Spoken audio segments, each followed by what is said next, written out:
तो अब तक हमने देखा काफका और एचिकावा दोनों ही डिफेंस फोर्स एग्जाम को क्वालिफाई कर चुके थे, जहां वो सब डिफेंस फोर्स की ट्रेनिंग पर जाते हैं। बाकी लोग काफी अच्छा परफॉर्म कर रहे थे, सिर्फ काफका को छोड़कर, जिसे देखकर शिशुरु कहता है अगर तुम ऐसे ही परफॉर्म करते रहे तो तुम्हें 3 महीने के अंदर बाहर निकाल दिया जाएगा। और फिर रात में काफका पढ़ रहा होता है तो वहाँ शिशिरु आता है और उसे असीरो के बारे में पूछने लगता है। ये सुनकर काफका शॉक था। अब आगे हम देखते हैं सिटी में एक बहुत बड़ा होंजू आ गया था, जिसके लिए असीरो ने मीटिंग बुलाई थी। असीरो थर्ड ऑपरेटर से पूछती है सिटी की सिचुएशन अब कैसी है, जिसपे वो बता रही थी पूरी सिटी को डिफेंस फोर्स आर्मी खाली करवा रही है। जिसके बाद हम सिटी के अंदर का सीन देखते हैं जहां काइजू इमरजेंसी अलर्ट अनाउंस कर दिया गया था। तब थर्ड ऑपरेटर असीरो को बता रही थी कि होंजू को सिटी में मेन जगह देखा गया है और होंजू यहाँ इसलिए आए हैं क्योंकि वो ब्लीडिंग फेस में है और उसके आने की वजह से यहाँ बहुत सारे यूजू आ गए हैं।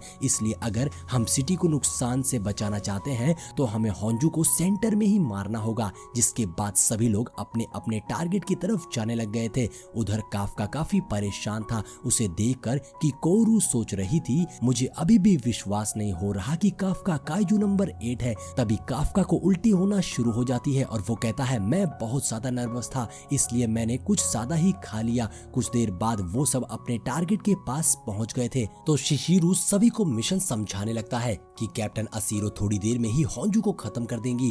होंजू यहाँ छोटे छोटे यूजू को बड़ा कर रहा है, इसलिए तुम्हें किसी भी तरह यूजू को मारना ही होगा। ये जरूरी नहीं कि तुम सब ट्रेनिंग में कैसे परफॉर्म करते हो और असली ट्रेनिंग तुम सबकी यहाँ होने वाली है, इसलिए तुम सब अपना बेस्ट देने की कोशिश करना। उधर थर्ड ऑपरेटर को JSDF कमांडर टीम से इंफॉर्मेशन मिलती है कि सभी सिविलियन को यहाँ से सेफ जगह भेज दिया गया है और फिर ये information third operator defence force को बताती है। साथ ही साथ ये भी बताती है कि 8 मिनट में कैप्टन असीरो होंजू के पास पहुंच जाएंगी। उधर काफका एचिकावा से कहता है ये सही टाइम है जब मैं अपनी काबिलियत को सही साबित कर सकता हूँ। तभी काफका अपनी ट्रेनिंग के दिन को याद करने लगता है कि जब शिशोरु उससे कह रहा था अगर तुम ऐसे ही परफॉर्म करते रहे तो 3 महीने के अंदर तुम्हें डिफेंस फोर्स से निकाल दिया जाएगा। काफका कहता है मैं अपने मिशन के लिए काफी नर्वस हूँ लेकिन मुझे पता नहीं क्यों एक्साइटमेंट भी हो रही है। एचिकावा कहता है वो इसलिए क्योंकि आप हमेशा से यही करना चाहते थे।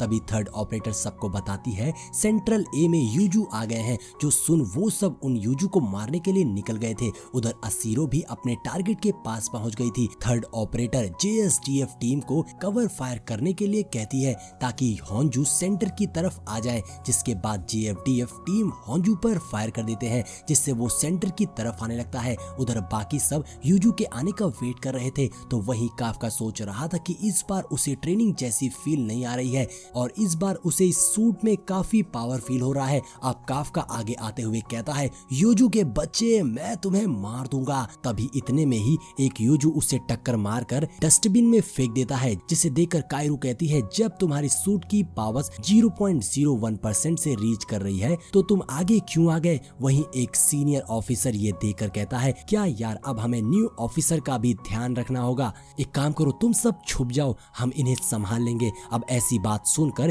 कि कोरू को गुस्सा आ गई थी और फिर वो एक के बाद एक यूजू को गन से मारने लगती है, जिसे देखकर वो ऑफिसर हैरान होकर कहता है अच्छा तो तुम ही किकोरू हो जिसने टॉप करा है। उधर सारे न्यू ऑफिसर्स काफी अच्छा परफॉर्म कर रहे थे। तभी एक ऑफिसर उन यूजू पर अटैक करके उन्हें नीचे गिरा देता है तो फिर फिरोरेची वहां आकर उन यूजू को मार देता है। वहीं एचिकावा अकेले ही एक बड़े से यूजू को मार देता है जो देख फिरोरेची काफी शॉक था। ये सब देखकर सीनियर डिफेंस ऑफिसर कहती है मैंने सुना था कि इस बार के डिफेंस ऑफिसर काफी कमाल के हैं और इस बैच के ऑफिसर्स में जिन लोगों की कॉम्बैट पावर हाई है वो लो पावर वाले ऑफिसर की हेल्प भी कर रहे हैं। उधर थर्ड ऑपरेटर वेरीफाई करके सबको बता रही थी कि सेक्टर GS के सारे यूजू मारे गए हैं। वहीं दूसरी ओर काफका काफी कंफ्यूज था और वो कहता है ये लोग तो काफी अच्छा परफॉर्म कर रहे हैं इसलिए मुझे भी कुछ करना होगा। तभी उसे याद आता है कि एक ऑफिसर ने कहा था जब तक उन्हें यूजू की कमजोरी पता ना चले तब तक वो सभी फ्रंट लाइन से ही अटैक करेंगे। जिसके बाद काफका यूजू की कमजोरी ढूंढने के लिए मरे हुए यूजू के पास जाता है और उस यूजू की डेड बॉडी को काटकर उसका कोर ढूंढने लगता है। काफी देर ढूंढने के बाद उसे काइजू का कोर मिलता है तो काफका तुरंत कॉल करके ये बात शिशोरु को बताता है कि उस यूजू का कोर उसके गर्दन के पास है, इसलिए ऑफिसर को इनके कोर पर साइड से हमला करना होगा और एक जरूरी जरूरी बात वाइस कैप्टन, इस यूजू की बॉडी पर रिप्रोडक्टिव ऑर्गन्स है, जिससे यूजू की बॉडी से और भी यूजू जन्म लेंगे, इसलिए हमें इनके रिप्रोडक्टिव ऑर्गन को खत्म करना होगा। अब ये बात सुनकर सिसोरू सारी जानकारी ऑफिसर तक पहुंचाने लगता है और काफका से कहता है, मुझे पता है तुम्हारा लास्ट एक्सपीरियंस आज यहाँ काम आया, उम्मीद है तुम आगे ऐसे ही मेहनत करोगे। ये सुन काफका को काफी अच्छा फील होता है कि उसने डिफेंस फोर्स की हेल्प करी और तब तक हर वो पॉसिबल काम करेगा जब तक वो असीरों के बगल में खड़े होने की औकात नहीं बना लेता। तभी हम देखते हैं सिटी में एक बहुत बड़ा ब्लास्ट होता है, क्योंकि अब बड़े वाले होंजू ने अपना अटैक शुरू कर दिया था। जो देख सारे ऑफिसर्स उस पर गन से अटैक करने लगते हैं, मगर उस होंजू को कुछ भी नहीं होता। तो वहीं दूर से असीरो एक बहुत बड़ी गन लेकर आती है और अपनी कॉम्बैट पावर को 94% तक रीच कर लेती है और काफका को याद करते हुए कहती है, चलो काफका देखते हैं कौन सबसे बेस्ट डिफेंस फोर्स ऑफिसर है। इतना कहते ही उसकी गन फुली चार्ज हो गई थी और फिर वो सीधा उस होंजू पर अटैक कर देती है, जिससे उसकी बॉडी में एक बहुत बड़ा होल हो गया था, लेकिन अभी वो होंजू जिंदा था। वहीं दूसरी ओर सिसोरू काफका से कहता है, देख काफका, ये वो लड़की है जिसके बगल में तुम्हें खड़े होना है। इसकी पावर और तुम्हारी पावर में जमीन आसमान का फर्क है। काफका वो अटैक देखकर काफी शॉक था। तभी असीरो दूसरा फायर करने के लिए रेडी थी। जो देख थर्ड ऑपरेटर सेकंड फायर करने का ऑर्डर देती है, जिसके बाद असीरो सेकंड फायर कर देती है, जो सीधा होंजू के कोर को फाड़ता हुआ आर पार हो जाता है, जिससे वो होंजू नीचे गिर गया था। और फाइनली असीरो थर्ड फायर करके उस होंजू को मार देती है। जो देख ऑपरेशन टीम काफी खुश थी, मगर तभी असीरो एक और फायर करने के लिए ऑर्डर मांगती है, जिसपे थर्ड ऑपरेटर कहती है, मगर मैम वो तो मर चुका है। पर असीरो के बार बार कहने पर वो ऑर्डर दे देती है, जिसके बाद असीरो एक और फायर करती है। जो देख काफका काफी खुश था और कहता है, ऐसा एक्शन तो फिल्मों में भी देखने को नहीं मिलता, सच में असीरो लाजवाब है। यहाँ उसके पास सिसोरू आ जाता है और उससे कहता है, अब बताओ क्या तुम्हारे पास ऐसी पावर्स कभी आएगी। जिसपे काफका कहता है, आप मेरी छोड़िए वाइस कैप्टन, आप अपना बताइए, क्या आपके पास ऐसी पावर्स है। जिसपे सिसोरू बताता है, लंबी दूरी वाले हथियारों के मामले में उसकी अनलीज कॉम्बैट पावर अच्छी नहीं है, इसलिए वो बड़े काइजू का शिकार नहीं कर पाता। वो इतना कह ही रहा था कि तभी एक छोटा काइजू उसके पीछे आ जाता है। जो देख काफका उस काइजू पर गन पॉइंट करता है, लेकिन इतने में ही सिसोरू बहुत तेजी से उस काइजू को अपनी तलवार से काट देता है। अब ये देख काफका काफी सरप्राइज था और वो कहता है, ये अटैक इतना तेज था कि मैं देख भी नहीं पाया। तभी सिसोरू उसे बताता है, वो उस फैमिली से बिलोंग करता है जो मोरोमाची के जमाने से काइजू का शिकार कर रहे हैं, और वो इस स्वॉर्ड के साथ काफी बेहतर है, क्योंकि कैप्टन और वाइस कैप्टन को उनके लड़ने के स्टाइल के अकॉर्डिंग कुछ खास हथियार मिलते हैं।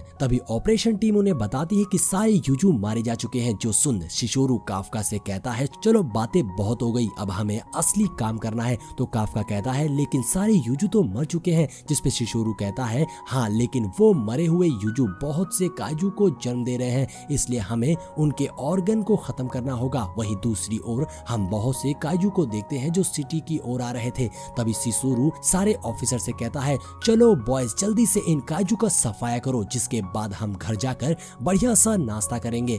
तो इस पे एक ऑफिसर अपने दोस्त से कहता है, ये तो ऐसे कह रहे हैं जैसे इन्हें मारना बहुत आसान है। अब यहाँ सारे टीम के लीडर अपने अपने ऑफिसर को मोटिवेट करने लगते हैं, जिससे वो लोग काइजू पर अटैक करने के लिए आगे बढ़ते हैं। उधर थर्ड ऑपरेटर ऑब्जर्व करती है कि सारे न्यू ऑफिसर्स काफी थक गए थे, क्योंकि उनकी अनलीज कॉम्बैट पावर खत्म हो गई थी। तभी हमें सिसोरू से पता चलता है कि अगर उन लोगों ने इस मिशन को कंप्लीट कर लिया तो वो अगले मिशन के लिए एलिजिबल हो जाएंगे। और एज पर प्रीवियस डाटा सारे ऑफिसर्स अपने फर्स्ट मिशन को 20 से 30% अनलीज पावर के साथ खत्म करते हैं, और ऐसे बहुत कम लोग होते हैं जो मुश्किल मिशन को पार करके कैप्टन बन पाते हैं। और इस समय तो न्यू कैंडिडेट में सिर्फ किकोरू ही फ्यूचर कैप्टन दिख रही है, लेकिन दो और भी हैं जो अपने दावेदारी पेश कर रहे हैं। एक है रेड और दूसरा एचिकावा। वहीं हम एचिकावा और रेड को देखते हैं जो भागते हुए एक काइजू की तरफ जा रहे थे। तभी उन्हें एक सफाई कर्मचारी दिखता है जो मरे हुए काइजू के पास बैठा था,